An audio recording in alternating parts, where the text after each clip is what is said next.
Hello and good morning, everyone. I welcome you all at Overs IS. I hope everyone is doing well. So, today is 9th April 2024, and we are going to discuss important news and articles from The Hindu newspaper. So, let's see what important news we got today to discuss. But before starting the video, for PDF, join Telegram channel Eduvers IS. Link आपको description box में provided है. Make sure video को and तक देखें so that सारी important news आपकी यहाँ पर कवर हो. तो चलिए स्टार्ट करते हैं और देखते हैं आज हमें क्या क्या डिस्कस करना है. Okay, so now the first article is households debt surge to new high by December 2023. Okay, अब यहाँ पर हम किसकी बात कर रहे हैं? हाउस होल्ड डेट की. हाउस होल्ड डेट मतलब आपका क्या हो जाता है? जो हम अपने घर के खर्चे के लिए किसी से उधार लेते हैं. किसी से उधार लेना आई मीन लोन ले रहे हैं आप. फॉर एग्जाम्पल आपको यहाँ पर टीवी खरीदना है, आपको फ्रिज खरीदना है, आपको एयर कंडीशनर खरीदना है. So for that you are taking loan, है ना. हम उसके लिए क्या ले रहे हैं? लोन ले रहे हैं. तो इसमें ये कहा जा रहा है कि household debt surge to a new high by December 2023. तो अभी ये जो हाउस होल्ड डेट था वो अभी यहाँ पर सर्च हुआ है. So according to a research report that level are record to have touched an all time high of 40% of GDP while net financial saving had likely dropped to their lowest level around 5% of GDP. अब actually यहाँ पर एक concept चलता था. कैसा concept था? आप सभी को यहाँ पर सेविंग वाला कॉन्सेप्ट तो बहुत अच्छे से पता होगा कि लाइक मम्मी जो हमारी होती है घर में वो सेविंग्स करती हैं, है ना. कुछ पैसे बचा के रखती हैं कि पापा को पता ना चले और वो अपना सेव करके रखती हैं. पहले भी यहाँ पर क्या होता था, हम सेविंग्स करते थे. बट आज के टाइम पे क्या होने लगा है, हम सेविंग्स पे कम यहाँ पर ट्रस्ट करते हैं, हम इन्वेस्टमेंट पर ज़्यादा भरोसा करते हैं कि जितनी ज़्यादा हो चुके यहाँ पर इन्वेस्टमेंट होनी चाहिए. इन्वेस्टमेंट होगी मतलब कि आपकी इकॉनमी में पैसा आएगा. और आप अगर मार्केट में पैसा आता है, इकॉनमी में पैसा आपका जा रहा है, तो इसका मतलब क्या है? हमारी इकॉनमी में ग्रोथ होगी. इन्वेस्टमेंट हो रही मतलब कि अच्छी बात है. बट पहले क्या था कि पहले ये कॉन्सेप्ट चलता था कि हमें फाइनेंशियल सेविंग्स करनी चाहिए. सेविंग्स के बाद जब हमारे पास बहुत सारा पैसा हो जाएगा उसके बाद हम उसे इन्वेस्ट करेंगे. बट अभी ऐसा ये जो थोड़ा कॉन्सेप्ट है ना वो अभी कम होता हुआ नजर आ रहा है. So in what may be construct as a sign of rising financial distress, India's household debt level are reckoned to have touched an all-time high of 40% of gross domestic product by December 2023. तो यहाँ पर अभी तक ये बताया जा रहा है कि जो हाउसहोल्ड डेट है हमारा वो अभी कैसे ना सर्च पर जा रहा है. ऑल टाइम हमें हाई 40, हमारी GDP का 40% जो है वो क्या है? आपका हाउसहोल्ड डेट में है. ओके, सो यहाँ पर ये पूरा डेटा दिया हुआ है. इस डेटा से हमें इतना ज़्यादा मतलब नहीं है क्योंकि ये जो डेटा है वो आपका चेंज होता रहता है. इसके पीछे का हमें कॉन्सेप्ट देखना है. अब ये भी नहीं है कि सिर्फ यहाँ पे वैसे लोन्स लिए जा रहे हैं कि हमें टीवी फ्रिज लेने के लिए लोन चाहिए. यहाँ पर और भी अदर फैक्टर्स आ जाते हैं. फॉर एग्जांपल हम कुछ लोग यहाँ पर एग्रीकल्चर लोन लेते हैं, कुछ लोग यहाँ पर बिजनेस लोन लेते हैं, पर्सनल लोन्स होते हैं यहाँ पर. So our estimate suggest that household debt has risen to approximately 40% of GDP as of December 2023, reaching a new high. Based on banks data, it is clear that unsecured personal loan continue to grow at the fastest pace within household debt, following by secured debt, agriculture loans, business loans. तो यहाँ पर जो आपका है secure date यहाँ पर लिया जा रहा है, एग्रीकल्चर लोन है, बिजनेस लोन है, तो इनका यहाँ पर ज़्यादा क्या हो रहा है, हमें मतलब कि इस तरीके के जो लोन्स हैं वो ज़्यादा यहाँ पर हमारे सामने आ रहे हैं. Okay, so report ascribe the dismal 2022 and 23 net financial saving numbers to weak income growth. तो इससे एक तरीके से क्या है कि आपकी जो सेविंग्स है, फाइनेंशियल सेविंग्स क्या हो रही है, धीरे धीरे यहाँ पर कम होती जा रही हैं. और एक तरीके से ये क्या बता रहा है कि अगर आप लोन ले रहे हैं इसका मतलब क्या है? आप सेविंग्स नहीं कर रहे हैं मतलब कि आपकी जो इनकम ग्रोथ है वो कैसी है? वीक है ना. क्योंकि अब देखिए क्या हो रहा है, आपका इन्फ्लेशन हो रहा है. इन्फ्लेशन के साथ अगर हम बात करते हैं, पहले हम अगर फॉर एग्जाम्पल हम एक पेन लेने जाते थे वो हमें 5 रुपीज का पड़ता था, बट द सेम पेन आज हमें कितने रुपए का पड़ रहा है? 10 रुपए का पड़ रहा है. तो पहले हम 2 पेन लेकर आते थे, आज हम 1 पेन ही लेकर आ रहे हैं. तो ये हो रहा है आपका इन्फ्लेशन. तो मतलब एक तरीके से क्या हो रहा है, हमारी जो परचेसिंग पावर है वो धीरे धीरे यहाँ पर कम हो रही है. ओके, सो आई होप आपको यहाँ पे ये क्लियर होगा. नाउ नेक्स्ट मूव करते हैं. So the next article is Indian aviation, a case of air safety at a discount. Now we are talking about here Indian aviation. इसमें देखिए इस आर्टिकल में इतना ज़्यादा कुछ इंपॉर्टेंट नहीं है, जो जो इंपॉर्टेंट है पहले हम उसकी बात कर लेते हैं। सो अभी यहाँ पर क्या हुआ है, the oft repeated statement by the union minister of civil aviation and the directorate general of civil aviation that safety is paramount. अब हम फ्लाइट्स की बात करते हैं, यहाँ पर एरोप्लेन हुआ आपका, हेलीकॉप्टर फ्लाइट्स की बात करें। यहाँ पर ये कहा जा रहा है कि इंडिया क्या है, one of the fastest growing aviation sector यहाँ पर इमर्ज होकर सामने आ रहा है। ठीक है, सबसे पहली बात क्या है कि India has one of the fastest growing aviation sector. अब अगर हम फास्टेस्ट ग्रोइंग एविएशन सेक्टर है तो इसके लिए हमारे लिए क्या हो जाती है, safety is Paramount. Safety is Paramount, safety हमारी क्या होनी चाहिए, सबसे बड़ी प्रायोरिटी होनी चाहिए। आप खुद ही सोचिए, एक एरोप्लेन है और उस एरोप्लेन में आपके कितने सारे लोग होते हैं, सिर्फ एक इंसान के भरोसे, आपका जो पायलट होता है उस इंसान के भरोसे में यहाँ पर हम 100-200 जितने भी मतलब उसमें नंबर्स ऑफ पीपल होते हैं यहाँ पर ट्रेवल करते हैं। तो ये कहा जा रहा है कि देखिए जो पायलट है हमें इन पर फोकस मतलब कि थोड़ा ध्यान देना होगा, वो यहाँ पर क्या अच्छे से रेस्ट कर पा रहे हैं या नहीं कर पा रहे हैं, उन्हें कोई यहाँ पर डिस्ट्रेस नहीं होना चाहिए, कोई स्ट्रेस नहीं होना चाहिए, किसी डिप्रेशन से, इन सारी चीज़ों से वो यहाँ पर ना हो। तो हमें ये सारी चीज़ें क्या करनी होगी, इस पर ध्यान रखना होगा। So are that are complete variance in each other when there are two very serious safety issues staring at aviation in India. So in June 2023, the minister had written to the Kerala government implying that safety of passengers was being gravely compromised. तो यहाँ पर जो passenger की safety है ये बहुत ही ज़्यादा आपकी क्या हो रही है, इस टाइम पे कॉम्प्रोमाइज हो रही है। सो हमें इस चीज़ को क्या करना होगा, लाइक बहुत सारी चीज़ें हैं, अब इतने सारे आपको एक्सीडेंट्स जो क्रैशेस देखने को मिलते हैं, है ना, तो उस पर हमें फोकस करना होगा। सो इसके लिए यहाँ पर रिकमेंड किया गया है कि हम क्या कर सकते हैं, the provision of this safety feature was explicitly recommended by the aircraft accident investigation bureau. जो आपका एयरक्राफ्ट एक्सीडेंट इन्वेस्टिगेशन ब्यूरो है, तो यहाँ पर मतलब इस तरीके की जो सेफ्टी है इनको हमें क्या करना होगा, इंश्योर करना होगा। Okay, so after in depth analysis, हमें यहाँ पर जो हमारे पायलट्स हैं इनका डेप्थ एनालिसिस भी करना होगा। वो किसी तरीके की यहाँ पर रोस्टर फैटिक से रिलेटेड उनकी कोई रिपोर्ट नहीं आनी चाहिए, और हमें पायलट्स का यहाँ पर डायरेक्ट फीडबैक भी लेना चाहिए जब भी हम उन्हें इंट्रोड्यूस करा रहे हैं। सो फ्लाइट ड्यूटी टाइम लिमिटेशन भी होनी चाहिए, कि ये नहीं कि हमने एक ही पायलट को भेज दिया वही पूरा देखेगा। यहाँ पर फ्लाइट ड्यूटी टाइम लिमिटेशन होनी चाहिए, that include increased rest period, redefining night duty, regular fatigue reports to be shared by airlines। तो हमें ये सारी चीजों पर फोकस करना होगा। आपका जो पायलट है उसमें यहाँ पर क्या वो रेगुलर यहाँ पे उसको रेस्ट पीरियड जितना मतलब एक पर्सन को यहाँ पर देखिए, पायलट में हम बात करें कि कुछ लोग तो ऐसा कहते हैं कि सिर्फ वो प्लेन चला रहे, कौन सा वो यहाँ पर हाथी घोड़े दौड़ा रहे हैं कि इतना ज़्यादा थक गए, नहीं।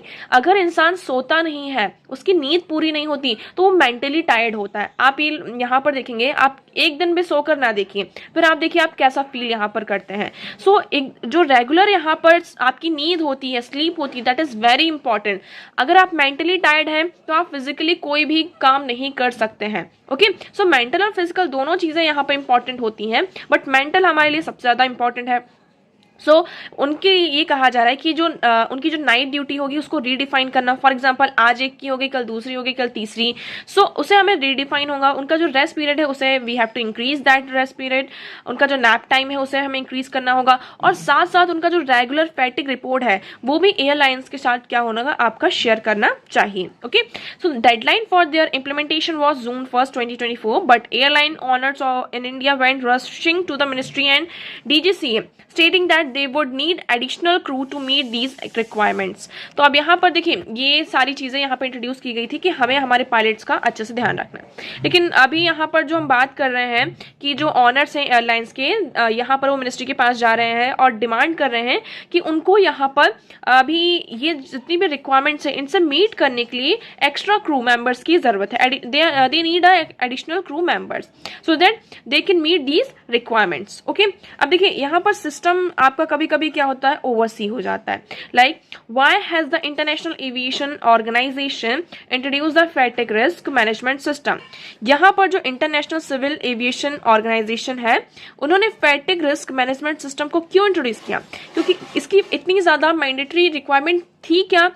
Okay, so it is a good reason. The study of various accident and serious incident, यहाँ पर जो वेरियस आपके इंसिडेंट्स हुए हैं उनकी स्टडी की गई है, और उस स्टडी के द्वारा ये पता चला है कि कभी कभी मतलब जो हमारे ये इंसिडेंट्स हुए हैं उसमें एक पहला रीज़न ये था कि पायलट बहुत ज़्यादा टायर्ड था, है ना, मेंटली डिस्टर्ब था, सारी चीज़ें थी जिसकी वजह से यहाँ पर इस तरीके के हमें एक्सीडेंट्स होते हुए नजर आए। सो देखिए, serious incidents due to fatigue has shown sleep deprivation and impaired reaction time to be identify as the major cause, कि उनकी नींद पूरी नहीं हो पा रही थी, वो मेंटली टायर्ड थे, थके हुए थे, जिसकी वजह से यहाँ पर एक जो कॉपरेशन होना चाहिए, इम्पेयर्ड रिएक्शंस हमें दिखाई देते हैं। फिर countries such as China, Japan and Singapore की बात करते हैं हम, यूनाइटेड किंगडम, यहाँ पर जो फैटिक मैनेजमेंट होता है और रेस्ट पीरियड पर जो फ्लाइट के क्रू मेंबर्स हैं सारे, उन पर बहुत ही ज़्यादा आपका स्ट्रेस दिया जाता है कि वो यहाँ पर इस चीज़ का ध्यान रखें। So they follow a system where pilot gets 2 day off. अब वहाँ पर एक सिस्टम है लाइक कि 2 दिन पायलट्स को क्या दिया जाता है, वीक में ऑफ दिया जाता है, सो that they can reset their body clock and recover from cumulative fatigue, जिससे कि वो क्या कर सके, जो उनके थकान है उससे वो यहाँ पर छुटकारा पा सके, ओके, ताकि वो अच्छे से यहाँ पर आपका काम कर सके। सो आई होप, देखिए इसमें इतना ज़्यादा कुछ भी नहीं है, सिर्फ यही सारी चीज़ें बात की जा रही हैं।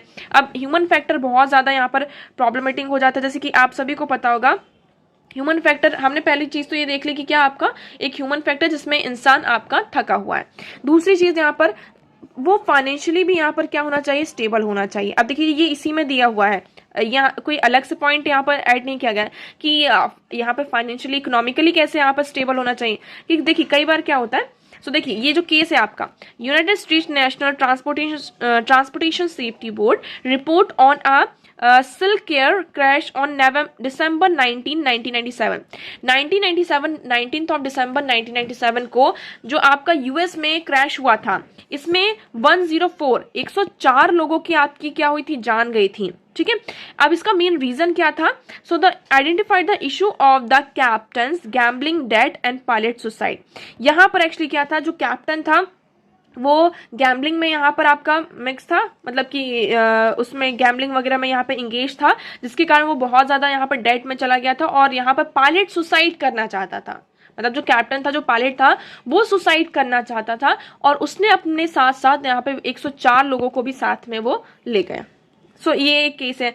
In the Egypt air crash जो हुआ था 31 अक्टूबर 1999 को, सेम सिमिलर यहाँ पर केस था कि जो पायलट था वो सुसाइड करना चाहता था, financially he was not stable, मतलब he was trap somewhere in a death like condition and इसकी वजह से यहाँ पर ये सारी चीज़ें होती हैं। तो ये जो 2 एक्सीडेंट्स हैं, इसमें देखिए हमने तो पहले बात कर ली क्या, एक पायलट का जो फैटिग है वो यहाँ पर मेंटली क्या होना चाहिए, आपका हेल्दी होना चाहिए। उसके साथ साथ ये जो इकोनॉमिक स्ट्रेस और इकोनॉमिक फाइनेंशियल प्रॉब्लम आती है, we have to make sure कि ऐसा कोई फाइनेंशियल स्ट्रेस यहाँ पर ना हो, ओके।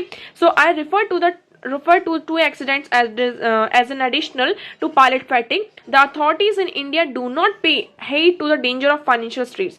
अब देखिए इंडिया में क्या होता है, जो फाइनेंशियल स्ट्रेस होता है इसमें कोई भी आपका अटेंशन पे नहीं किया जा रहा है।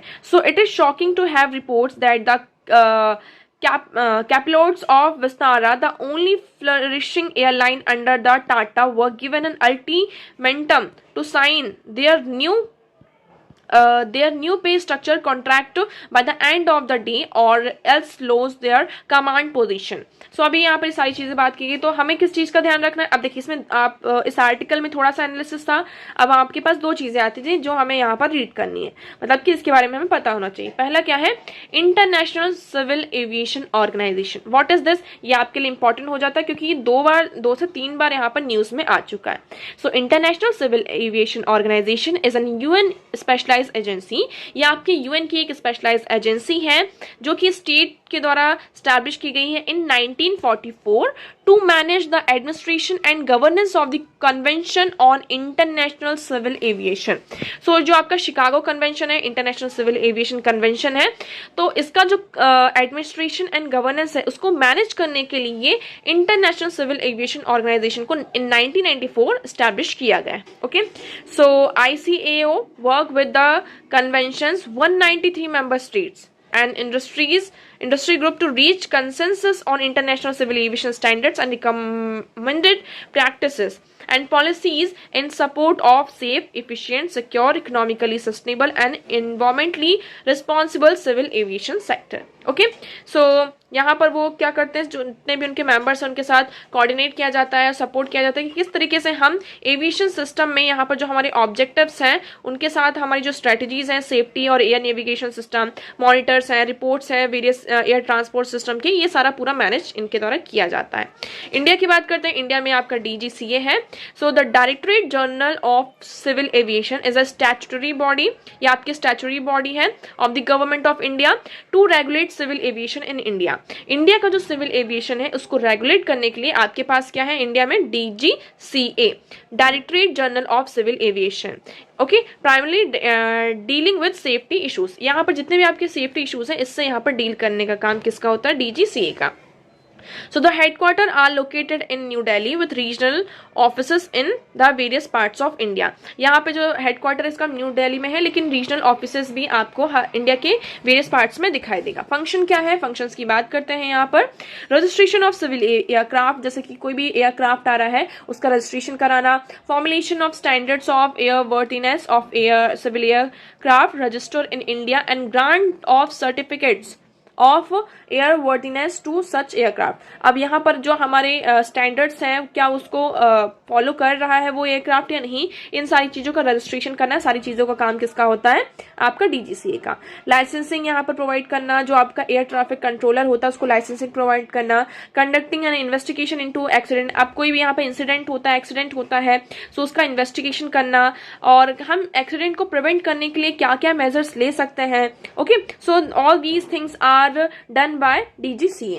Okay, so promoting indigenous design and manufacture of aircraft and aircraft component by acting as an catalytic agent, और ये catalytic agent की तरह भी यहाँ पर काम करता है। Okay, so I hope this one is clear to you now. So the next article is marching ahead with technology absorption. So here इस आर्टिकल में इतना ज्यादा कुछ नहीं, देखिए इसमें क्या मेनली बताया जा रहा है कि the Indian army is observing the year 2024 as the year of technology absorption.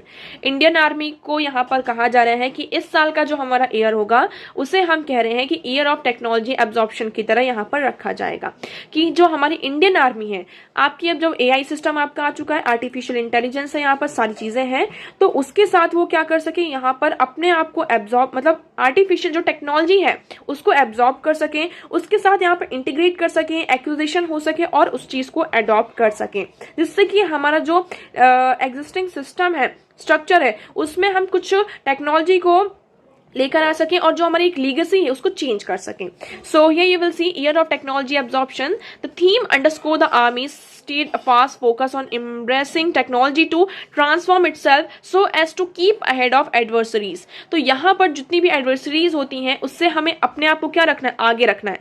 Future में देखिए आर्टिफिशियल टेक्नोलॉजी आपकी आ चुकी है, आर्टिफिशियल इंटेलिजेंस आपका यहाँ पर आ चुका है, अगर हम इसे डिनाई करते हैं तो ये आपकी प्रॉब्लम है ना, लेकिन दुनिया यहाँ पर आगे बढ़ रही है और आगे भी बढ़ेगी, लेकिन अगर हम इस चीज को अभी अडॉप्ट नहीं करते हैं तो आने वाले फ्यूचर में हम बहुत ज्यादा पीछे छूट जाएंगे। सो दैट इज वाई यहाँ पर ये कहा जा रहा है कि हमें अब क्या करना होगा, टेक्नोलॉजी पर भी फोकस करना होगा हमारी आर्मी को, सो दैट यहाँ पर जितनी भी एडवर्सरीज है हम अपने आप को उससे क्या रख सकें, आगे रख सकें। So for that the absorption will be mainly in terms of disruptive technology comprising artificial intelligence, autonomous weapon system such as drone, sensor, robotics, space technology, hypersonic weapon system. तो ये मतलब हम किसकी बात कर रहे हैं, हमें ये सारी चीज़ों को लेकर आना है कि किस तरीके का एब्जॉर्प्शन होना चाहिए, जो आपकी डिस्ट्रप्टिव टेक्नोलॉजी है, आर्टिफिशियल इंटेलिजेंस के साथ कंप्राइज होनी चाहिए, ऑटोनोमस वेपन सिस्टम जो आपके drone, sensors, robotics, space technology, इन सारी चीज़ों का यहाँ पर हमें नॉलेज होना चाहिए, कैसे यूज़ करना है, क्या इसका बेनिफिट हमें मिल सकता है, तो ये सारी चीजें होनी चाहिए। और उसके साथ साथ ये सारी जो चीजें हैं वो किसके अंदर होनी चाहिए, अंडर द अम्ब्रेला ऑफ आत्मनिर्भरता, है ना, जो हम आत्मनिर्भर भारत की बात करते हैं, इंडिजिनाइजेशन की बात करते हैं, इसके अंडर यहाँ पर होना चाहिए। ऐसा नहीं है कि हम ड्रोन्स की बात कर रहे हैं, सारी चीजें की बात कर रहे हैं तो हम बाहर से ड्रोन्स को यहाँ पे मैन्युफैक्चर कराएं, वहां से इंपोर्ट करें, no, that is not like that. So several nations led by the United States and China have remarkable accomplishment in the field of DTs. So the strategic competition and engagement in the future are going to be inevitably decided by the edge a nation possesses in absorbing these technology. तो देखिए United states की बात करते हैं, China की बात करते हैं, दे आर ऑलरेडी यहाँ पर उन्होंने क्या कर चुका है, इन सारी चीज़ों को अपने सिस्टम में इंटीग्रेट करके रखा है। ओके अब हमारा टाइम है, हमारा मतलब हमें भी अब तक स्टार्ट कर देना चाहिए और अब हम स्टार्ट कर भी रहे हैं। तो जितने भी यहाँ पर अगर हमें आने वाले टाइम पर इस जो आपकी स्ट्रैटेजिक कंपटीशन है यहाँ पर एंगेजमेंट करना है, so we have to decide हमें ये सारी चीज़ों जितनी भी टेक्नोलॉजी है उसे एब्जॉर्ब करना होगा। अब यहाँ पे कुछ एग्जाम्पल्स दिए गए हैं, लाइक रशिया यूक्रेन जो वॉर है इसके बारे में यहाँ पर बताया जा रहा है। उसके साथ साथ अगर आप लोगों को यहाँ पर अर्मेनिया और अजरबैजान जो नागोर्नो एंड काराबाख जो आपका लैंड था इसका इशू था, इसके बारे में यहाँ पर पता होगा, नहीं पता तो इसके बारे में हम देख लेते हैं। एक्चुअली यहाँ पर आप मैप देखेंगे आपको थोड़ा क्लियर होगा, वैसे तो इसमें एक्चुअली इतना ज़्यादा कुछ नहीं है। ये अर्मेनिया है, ये आपका अजरबैजान है। अर्मेनिया को कौन सपोर्ट करता है यहाँ पर, रशिया। ओके और अजरबैजान यहाँ पर एक जो अरब्स है इन्हें यहाँ पर सपोर्ट करते हैं। ये वाला जो रीजन है आपका अर्मेनिया ऑक्यूपाइड, ठीक है, तो यहाँ पर कौन रहते हैं, आपके अरब्स रहते हैं। सॉरी ये जो रीजन है वो किसके अंडर में आता है, आपका अजरबैजान के अंडर में आता है, लेकिन यहाँ पर रहते कौन है, अर्मेनियंस, है ना। तो यहाँ पर क्या होता है कि इनके चलते यहाँ पर ये पूरा कन्फ्लिक्ट इन दोनों कंट्रीज के बीच में चल रहा है। तो आपको इसकी लोकेशन पता होना चाहिए। अजरबैजान की जो बॉर्डर है वो कैस्पियन सी के साथ यहाँ पर लग रही है, अर्मेनिया की टर्की, जॉर्जिया और आपके ईरान के साथ यहाँ पर बॉर्डर लग रही है। उसके बाद अजरबैजान की बात करते हैं तो इसकी बॉर्डर यहाँ पर रशिया के साथ है।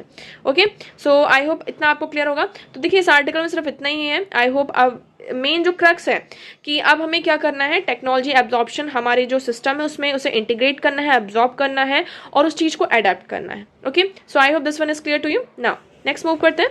So the next article is heat affects India's aim to move from coal to renewable energy. अब देखिए हीट अफेक्ट, अभी आप सभी को पता है 1 अप्रैल को जो हमारा इंडियन मेट्रोलॉजिकल डिपार्टमेंट है उन्होंने ये इशू किया है कि अब ये जो आपके हीट वेव्स होंगे ये बहुत ही ज़्यादा आने, अब जो टाइम आपका समर आपको अप्रोच कर रहा है तो दैट इज़ वेरी नॉर्मल और बहुत ही ज़्यादा यूजुअल हो जाएगा अब हीट वेव। लेकिन ये क्या कर रहा है, इंडिया का जो एम है कि हमें कोल से रिन्यूएबल एनर्जी की तरफ मूव करना है, इसको ये धीरे हीट जो है अफेक्ट कर रही है ना, इस मूव को यहाँ पर अफेक्ट कर रही है। क्योंकि सी while power availability determines our ability to deal with heat waves, high heat affect the source of power are available to use। अब देखिए ये हीट क्या कर रहा है, हम रिन्यूएबल कोल का हम कह रहे हैं कि ठीक है हम यूज़ नहीं करेंगे, हम जो हमारे सोलार पावर प्लांट्स हैं और जो हम हाइड्रो पावर प्लांट्स की बात कर रहे हैं जिससे कि हम इलेक्ट्रिसिटी को जनरेट कर सकें, रिन्यूएबल एनर्जीज की जो सोर्सेस है उनकी तरफ मूव कर सकें। लेकिन ये जो आपकी हीट वेव है वो क्या कर रही है, हमारी ये जो आपके सोर्सेस हैं है ना, इन सोर्सेस को अफेक्ट कर रही है। हम यहाँ पे डैम को कंस्ट्रक्ट कर रहे हैं उसको यहाँ पे अफेक्ट कर रही है। ज्यादा हीट है, वाटर का एब्जॉर्प्शन ज्यादा, एवेपोरेशन ज्यादा हो रहा है जिसकी वजह से यहाँ पे डैम सूख रहे हैं और हमारा जो पावर जनरेशन है वो यहाँ पर नहीं हो पा रहा है। सो यही बात कही जा रही है। अब हम हीट जो इसकी बात करें कि हमारा जो टारगेट है कि हमें इतनी यहाँ पे इलेक्ट्रिसिटी को जनरेट करना, इतना करना है, but we are not able to do because of this heat effect. Okay so अभी इसमें इस आर्टिकल में भी इतना ही है। नाउ नेक्स्ट मूव करते हैं। So the next article is right against climate change a fundamental right से सुप्रीम कोर्ट। सुप्रीम कोर्ट ने यहाँ पे कहा कि क्लाइमेट चेंज, देखिए अब धीरे धीरे यहाँ पर क्या हो रहा है, आपका जो आर्टिकल 21 है इसका एम्बिट इंक्रीज हो रहा है। सो आपको यहाँ पे थोड़ा आर्टिकल 21 से संभल कर चलना होगा। इसमें क्या क्या चीजें पूछी जा सकती हैं आपको इसका ध्यान रखना होगा। आर्टिकल 21 राइट टू लाइफ, आप सभी को पता है हमारा फंडामेंटल राइट है। So right against climate change a fundamental right से सुप्रीम कोर्ट। अब क्लाइमेट चेंज हो रहा है लेकिन क्लाइमेट चेंज के कारण जो इसके एडवर्स इम्पैक्ट है वो क्या कर रहे हैं, हमारे जो फंडामेंटल राइट्स है उसका वॉल्यूशन कर रहे हैं। So that is why fight against climate change हमारा क्या हो जाता है, एक फंडामेंटल राइट हो जाता है। अब हम राइट टू लाइफ की बात करते हैं, राइट टू क्वालिटी की बात करते हैं। सो कहीं ना कहीं ये दूसरे से आपका क्या है, मतलब लिंक है। कैसे, अगर अच्छा यहाँ पर क्या होता है, जो here say it is yet to be articulated that the people have a right against the adverse effects of climate change. So this is perhaps because the right and the right to a clean environment are two sides of same coin. अब देखिए हम clean environment की बात करते हैं कि right to clean environment क्या है, हमारा राइट है। सो इसी के साथ साथ राइट अगेंस्ट क्लाइमेट चेंज भी हमारा क्या हो जाता है, राइट हो जाता है। क्योंकि क्लाइमेट चेंज हो रहा है उसी वजह से आपका जो एनवायरनमेंट है उस पर इंपैक्ट हो रहा है। हम यहाँ पर अच्छी हवा नहीं ले पा रहे हैं, मतलब कि सांस नहीं ले पा रहे हैं। सो देखिए right to health, this which is a part of आपका आर्टिकल राइट टू लाइफ के अंडर आता है आर्टिकल 21। ये क्या इम्पैक्ट कर रहा है, ये हमारा इम्पैक्ट हो रहा है किसकी वजह से, air pollution, shift in vector borne disease, temperature rise, drought, shortage of food supplies due to crop failure, storms, flood. तो ये सारी चीजों के कारण क्या हो रहा है, हम बीमार पड़ रहे हैं। और राइट टू हेल्थ क्या है, हमारा फंडामेंटल राइट्स है अंडर आर्टिकल 21। तो इस तरीके से क्या हो जाता है, ये आर्टिकल हमारे लिए ये कहा जा रहा है सुप्रीम कोर्ट ने कि राइट अगेंस्ट क्लाइमेट चेंज क्या है, हमारा एक फंडामेंटल राइट है। उसके साथ साथ यहाँ पर एक चीज और डिस्कस की गई है, आप सभी को यहाँ पर ग्रेट इंडियन बस्टर्ड के बारे में पता ही होगा। सो ये एक आपकी बर्ड स्पीशीज है जो आपकी मेनली राजस्थान गुजरात साइड वाले एरिया में पाई जाती है, पाकिस्तान के कुछ एरिया में भी यहाँ पर पाई जाती है। ये यहाँ पर इंडिया की बात करते हैं तो इंडिया में इनका जो नंबर है धीरे धीरे कम हो रहा है, ये क्रिटिकली इंडेंजर्ड की कैटेगरी में, वल्नरेबल की कैटेगरी में आ रहे हैं। ओके, सो अभी इसका इंडेंजर्ड है, ठीक है, नॉट वल्नरेबल, इंडेंजर्ड की कैटेगरी में आते हैं। सो ये जो ग्रेट इंडियन बस्टर्ड्स हैं इनका भी जजमेंट यहाँ पर इससे यहाँ पर कनेक्ट है, क्योंकि इनको क्या प्रॉब्लम आ रही थी, इनको थ्रेट क्या था कि आपके जो इलेक्ट्रिसिटी जो वायर्स हैं, हाई पावर वायर्स हैं, इसकी वजह से क्या होता है, इनकी जान जा रही है। सो सुप्रीम कोर्ट ने कहा था कि आप जो वायर्स हैं, हाई पावर वायर्स हैं, उसको अंडरग्राउंड कर दीजिए, बट गवर्नमेंट ने कहा कि ये हमारे लिए पॉसिबल नहीं है और ऐसा करने में टाइम टेकिंग भी लगेगा, और ये बहुत सारी चीज़ों उन्होंने अपनी तरफ से आर्ग्यूमेंट्स दिए। सो अब हमारे लिए यहाँ पे दो चीजें आ गई, ग्रेट इंडियन बस्टर्ड की पहले बात कर लेते हैं। So great Indian bustard, about a great Indian bustard, it is a heaviest flying bird. ये आपकी क्या है, हैवीएस्ट फ्लाइंग बर्ड है, इसका वेट क्या है 15 kg तक है। दी इनहैबिटेड ड्राई ग्रासलैंड, ये ग्रासलैंड में रहते हैं ऑन दिस इंडियन सब कॉन्टिनेंट। रेड लिस्ट में ये क्रिटिकली इंडेंजर्ड की कैटेगरी में आते हैं। अब तक सिर्फ 150 बचे हैं, इंडिया में सिर्फ आपको 40 to 50 यहाँ पर दिखाई देंगे। ओके, कैरेक्टरिस्टिक्स की बात करते देखिए, ये है आपकी ग्रेट इंडियन बस्टर्ड्स। ओके, तो इनका थ्रेट क्या है, death by collision with infrastructure particularly power lines and wind turbines, depletion of grassland, ये मेनली ग्रासलैंड में लेते हैं, तो ग्रासलैंड का भी क्या हो रहा है, डेप्लीशन हो रहा है ड्यू टू क्लाइमेट चेंज, है ना। तो ये भी एक रीजन है। इनकी हंटिंग पाकिस्तान में तो इनकी अभी भी हंटिंग बहुत ज्यादा की जाती है। Development of mines, human habitation in and around their habitat among others. Okay, so ये यहाँ पर हुआ है आपकी ग्रेट इंडियन बस्टर्ड। तो कैरेक्टरिस्टिक्स की हम बात कर लेते हैं थोड़ा सा। Great Indian bustards are tall birds, long leg, long necks, tallest individual may stand up to 1.2 meter 4 feet height. Both male and female are रफली द सेम साइज, मेल और फीमेल दोनों सेम साइज के होते हैं, और ये आपके largest individual हैं जिसका वेट 15 kg है और they fly. Okay, so I hope आपको ये यहाँ पर क्लियर होगा। सो आज के न्यूज़पेपर में इतने ही इंपॉर्टेंट आर्टिकल्स थे, आई होप आपको सारी चीज़ें क्लियर होंगी, but still if you have any doubt you can ask in comment section. आज का वीडियो कैसा लगा एक बार कमेंट सेक्शन में ज़रूर बताइएगा। अगर वीडियो पसंद आया हो तो उसे लाइक करना, चैनल को सब्सक्राइब एंड शेयर करना ना भूलें। So that's for all today, thank you so much for discussion.